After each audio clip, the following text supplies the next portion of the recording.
Histórias adoram mostrar heróis prontos. O espadachim lendário, o mago que domina forças cósmicas, o escolhido que entende o próprio destino. Mas quase nunca mostram o momento em que esse herói ainda é só uma pessoa tentando não morrer. Na realidade até mostra, mas muito rápido. Em A Encruzilhada dos Corvos, The Witcher, é sobre esse momento, mas não de forma rápida. É o livro inteiro.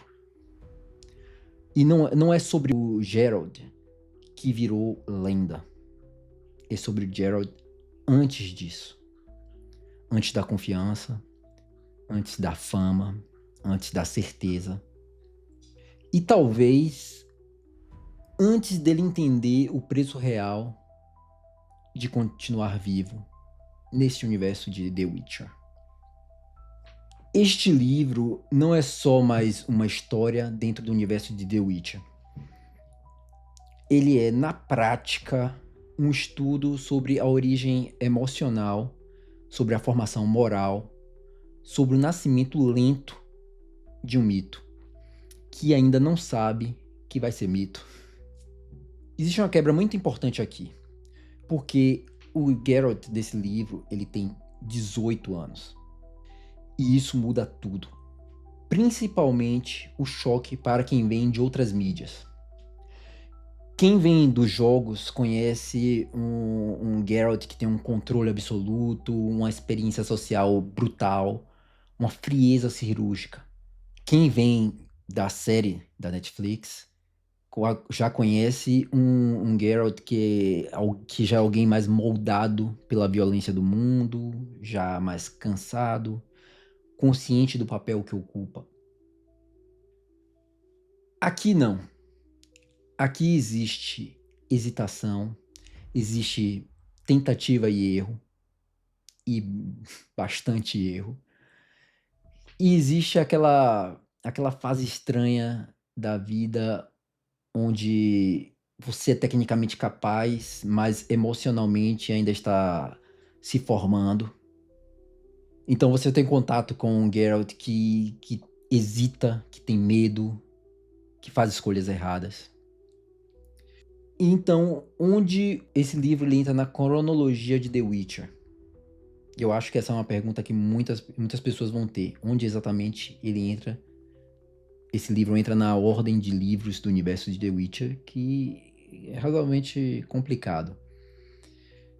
E aqui vale separar duas coisas: a ordem de publicação e a ordem cronológica da franquia. Dentro da cronologia da história de Geralt, A Encruzilhada dos Corvos funciona como uma história da fase inicial. É antes do Geralt que a maioria das pessoas conhece. Antes dos grandes eventos que moldam ele emocionalmente. Antes dele virar uma figura quase mítica que vemos depois. E é preciso ler os outros livros antes, ter assistido a série ou jogado jogos? Não necessariamente. Você pode ler esse livro de forma isolada, mas ele fica mais rico se você já conhece o Geralt que vai virar depois. Então, qual é a função real deste livro no universo? Esse livro não existe apenas para expandir o mapa. Ele existe para expandir o personagem. E quando você entende isso, o livro deixa de ser só mais uma história do universo de The Witcher e vira quase um estudo sobre como nasce um dos personagens mais icônicos da fantasia moderna. O impacto literário disso, esse Geralt que não é um símbolo ainda, é ele ser um organismo em adaptação, ver ele ainda aprendendo quando falar, quando não falar, quando matar, quando não matar, quando confiar e quando fugir. E isso cria algo raro, tensão psicológica real, porque você não tem garantia de que ele vai fazer a melhor escolha. Em determinado momento você tem quase a garantia de que ele não vai fazer a melhor escolha. Existe uma coisa fascinante quando você tira a lente do mito de um personagem, que então você passa a ver insegurança, raiva mal processada, impulsividade mascarada de pragmatismo. Então você percebe que esse Geralt ainda não domina o jogo social humano.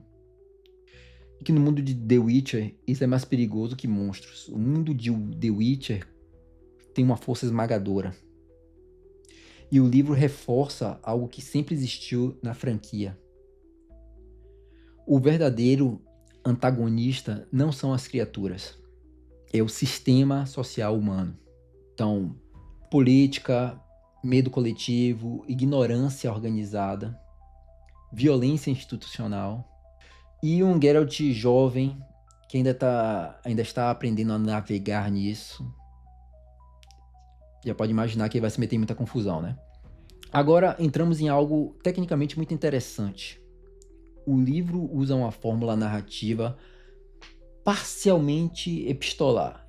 Quem me conhece sabe que eu não gosto de narrativas epistolares. Mas aqui ela não entra da forma clássica. É um problema histórico no epistolar que normalmente ele vira exposição disfarçada, com o word building artificial, dando pausas que matam o ritmo, às vezes infodump.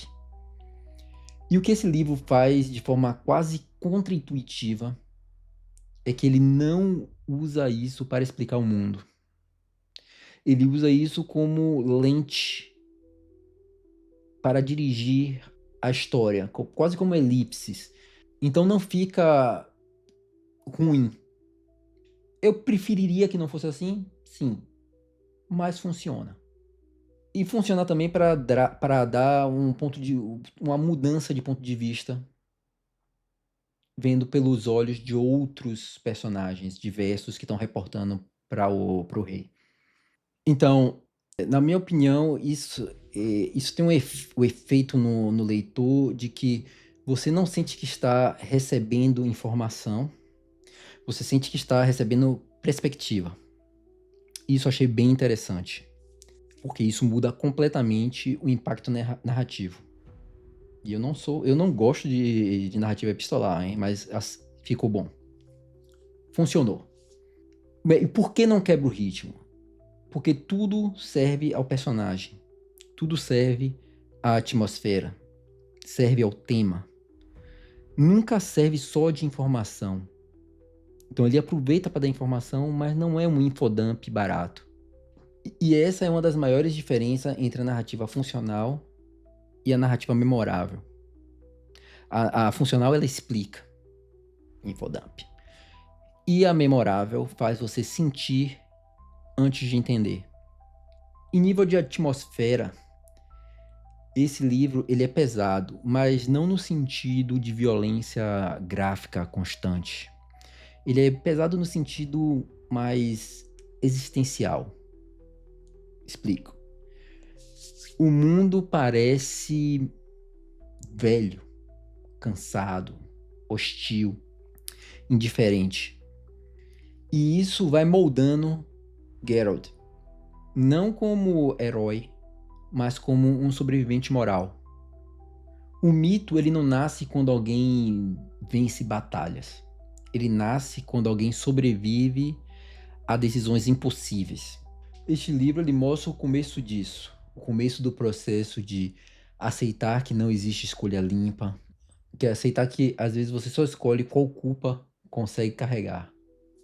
Então, ele funciona quase como um estudo de personagem, não como uma aventura tradicional, mas ele responde perguntas como nasce o distanciamento emocional, como nasce aquele pragmatismo extremo e como nasce a filosofia mal menor. Então, eu acho que esse livro funciona mais para quem já gosta da franquia e quer ver mais da psicologia de personagem, mais da atmosfera moral, considerando que é uma fantasia adulta reflexiva. E se você também quer ver a construção desse mito narrativo. Agora, vai funcionar menos para quem gosta de fantasia mais acelerada, com ação constante e principalmente com heroísmo clássico. Então, se você quiser ler, eu vou deixar o link da Amazon na descrição. Ajuda o canal e facilita você decidir pegar o livro ou não. Aqui é a capinha dele. Tá, eu acho a capa bem legal. É um livro curto, relativamente curto. A leitura é fácil, ágil. Lembrando que o Geralt lendário, ele não começa lendário. Começa jovem, inexperiente, errando, sobrevivendo, fazendo escolhas ruins, às vezes boas. E talvez esse seja o ponto mais humano de toda a jornada de The Witcher. Porque no fim, os mitos não são feitos de vitórias. Eles são feitos das escolhas que ninguém queria fazer. Então, se gostou do vídeo, deixa um like, se inscreve no canal e até a próxima. Valeu!